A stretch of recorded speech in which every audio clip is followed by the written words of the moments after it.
Things just took a major turn for the Los Angeles Chargers. Just a few weeks ago, we felt as if this team was dead in the water due to an enormous amount of injuries and also the success of teams like the Broncos and Patriots across the league. But now, the Chargers are in position not only to make the playoffs, but to win the AFC West and potentially even make a run for the AFC number 1 seed. What's up, everyone? I'm Sam Peña, a Bolt fan in the Berg for Chargers Digest, where we talk about all things Lightning. I did not expect to come into today's episode talking about the Chargers having a chance for the AFC West.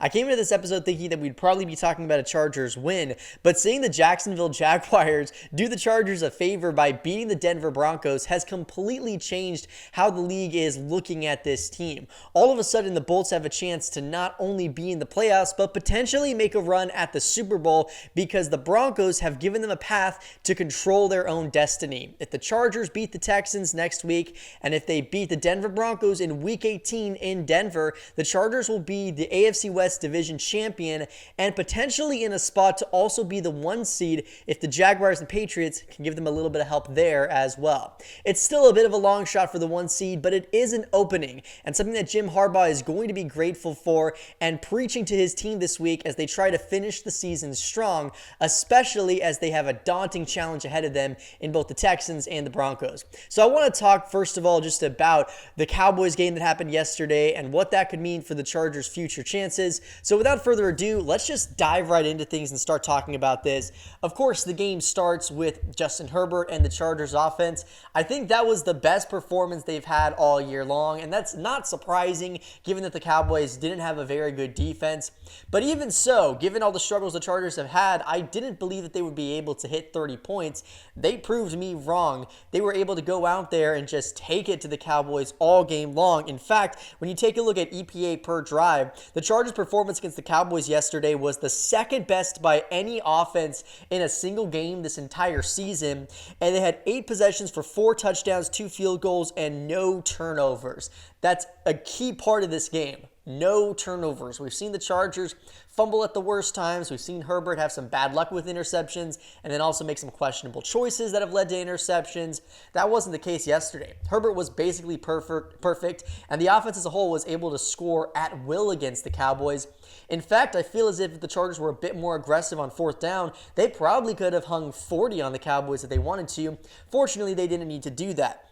Now, of course, all the play starts with Justin Herbert. He generated 23.9 EPA across his 33 dropbacks yesterday. That mark is the second most by any quarterback this season, and it's the second best mark of his entire career. He was dialed in yesterday and really didn't seem to miss a single pass. The entire game, the passes that did fall incomplete were mostly due to either pressures or him just throwing the football away. Herbert was someone who was looking to make the Cowboys pay for every single mistake that they made, and he absolutely did. The Cowboys had nowhere to go on the defensive side of the football, and it wasn't as if they weren't generating pressure on him. They still were getting to him, but Herbert was just sliding around in the pocket masterfully and making sure that he was able to hit throws down the field.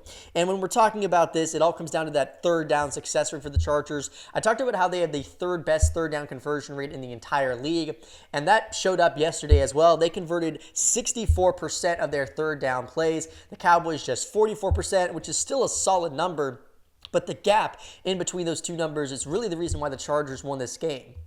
Both teams were able to move the football, but the Chargers were able to sustain drives and finish them off in the red zone, whereas the Cowboys had to settle for a field goal once, then had to go for it on 4th down and didn't get it, and just felt a little bit out of sync in the second half as the Chargers defense finally came alive and shut them down. This was a big performance for the team and a big performance by the running game as well. When you take a look at the average yards per rush, the Chargers were at 4.6, not much better than the Cowboys at 4.2, but a key part of this was yards after contact, because the Cowboys were better at blocking in the running game. The Chargers only averaged 0.2 yards before contact, whereas the Cowboys averaged nearly a full yard before contact. But after contact is where Omarion Hampton and Vidal really shone for the Chargers yesterday.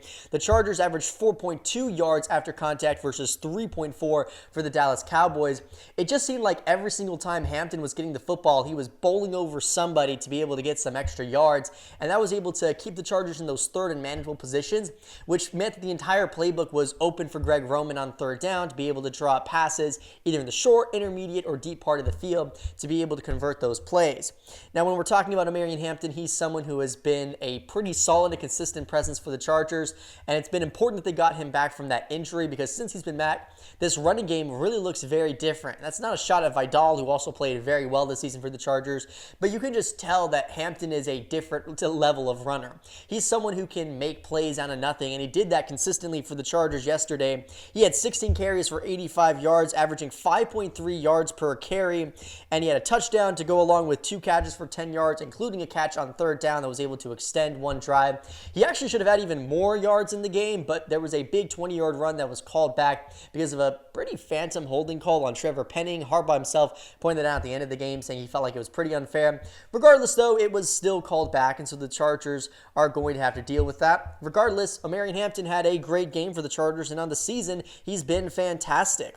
So far, in 8 games, he has 110 rush attempts for 677 yards and 4 touchdowns. That's a 4.7 yard per carry. That's a fantastic margin in the NFL. A good running back should be at 4.0. Hampton is close to 5 yards per carry, and given this offensive line, that's really impressive. He also has 24 catches on the year as well, which is showcasing his ability to be a 3-down back, although his pass protecting still needs quite a bit of work. But overall, this is the game the Chargers were hoping for on Hampton and hoping for out of their offense, as they showed that they can compete at a high level. But when we're talking about areas where I feel like the team could improve a little bit from this game, the offensive line was still not great. The offensive line still struggled. I know they didn't give up a sack, but Herbert still had to run for his life quite often yesterday. Taking a look just at some of the pass protection rankings overall, Jamaree Salyer played pretty well in the limited snaps he had. Unfortunately, he left early in the game due to an injury. We're hoping that he'll be able to be healthy and come back for next week's game because just honestly, Jamaree Salyer is probably the best offensive lineman the Chargers have at this point, which is surprising given where he was at last year. But Salyer, now that he's at his more lateral position at left tackle, has played at a pretty solid level. Getting him back is going to be very important.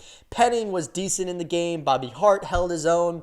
Austin Deculus surprisingly had a better game than Mekhi Becton. Becton has just really struggled this entire season. And then, of course, the usual suspects near the bottom with Bradley Bozeman. Zion Johnson, a bit of a down game for him as well. There were a couple of plays where it seemed like the Chargers might have an opportunity for a big play down the field, but he gave up a quick pressure to Kenny Clark. That's something that's going to have to change if the Chargers want to be able to keep on winning. But overall, the offensive line was able to mitigate their poor play and get just enough out of the run game and pass game to be able to put 34 points on the Cowboys. Looking into the future, though, with this offense, there's a lot of positives to take away from this game, specifically the play of Quentin Johnston. He was everywhere for the Chargers. He had 4 catches for 104 yards, and he looked like a completely different player. And so far this season, he's been one of the Chargers' most consistent offensive weapons. When you take a look at his numbers on the year, he has 644 yards and 8 touchdowns. He's someone who Herbert seems to be relying on in the end zone, and it was good to get him back after he missed last week's game against the Kansas City Chiefs. And historically, he's been a bit of a Chiefs killer as well. In the first game of this season, he had 2 touchdowns against them. I think Herbert has finally figured out how to best utilize his skill set. Johnston's never going to be that jump ball receiver, but he is someone who, if you can get him in space, can make any defense pay. And it's really encouraging just to see him kind of take those next steps every single year and become a dependable receiver. Here's to hoping that those drop issues don't come back to bite him at any point this season. But it wasn't just Johnston who was showing out. Of course, Keenan Allen had a great game as well. He had 3 third-down conversions. He has the most third-down conversions of any receiver in the league this season. Lad McConkey didn't have the most explosive of games, but he did have that one deep 25-yard touchdown where he showcased his elusiveness. I think McConkey is going to be a key part of the Chargers game if they want to win next week against the Houston Texans. Overall, though, the Chargers receiving corps had a great day against the Cowboys, and I hope that will continue in the last 2 games of the year. The defense, though, was a bit of an up and down bag. The secondary looked like they were a bit lost trying to defend George Pickens. Cam Hart really struggled in coverage throughout the game. They let Pickens have 7 catches for 130 yards, but there were still some positives in this game. Derwin James continuing to show why he's one of the 3 best safeties in the entire league. Tuli Tuipulotu continuing to prove why the Chargers should give him a massive contract extension. He now has 13 sacks on the season, and he's proving that he can be one of the NFL's elite edge players. He also is showcasing that he can be a threat in a 3 pass rusher setup with Odafe Owe and Khalil Mack. The 3 of them together just work so well. If the Chargers are able to get teams in those 3rd and 6+ yardage situations, they just eat. They just feast every single game. The question for the Chargers is, can they stop the run so they can get to those situations? In the second half, they were able to do that, whereas in the first half, they really struggled against the Cowboys.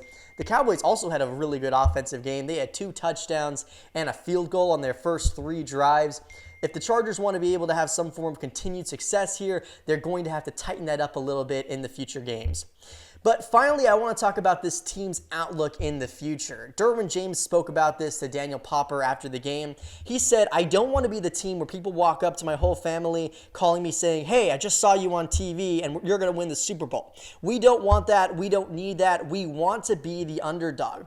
For years, this team has been the team that everyone has talked about as if, if they could just stay healthy, they have the talent to be able to go to the Super Bowl. But so far this season, probably because of all the injuries they've suffered, people have kind of forgotten about this team. The rage of the NFL right now is the Broncos, the Patriots, and now the Jaguars after this huge stretch that they have. The Chargers are kind of going a little bit under the radar right now. But after beating the defending Super Bowl champions in the Eagles, beating the defending AFC championship in the Kansas City Chiefs, and destroying the Cowboys who were on a bit of a run, the Chargers are finally showing that they can be a team that can consistently be a threat to anybody in the league. And especially if they are able to put it all together and get the AFC West championship. It's going to be tough. The Houston Texans have probably the best defense in all of football, and it's not going to get any easier even if they win that game and have to go play in Denver against one of the top pass rushes in the league. But there is a path for the Chargers, and if they want to prove that they're a team that's not just going to be a good team, but a great team, it starts against the Houston Texans. Well, here's to hoping that they're able to showcase their talents in full, and here's to hoping that Justin Herbert can continue to be a superhero for the Chargers. Thank you all so much for watching this episode. I'm really excited about this team. Would love to hear your guys' comments below. I would also appreciate if you guys could like and subscribe as we try to build this channel here. And until next time, Bolt Nation, remember, Bolt up.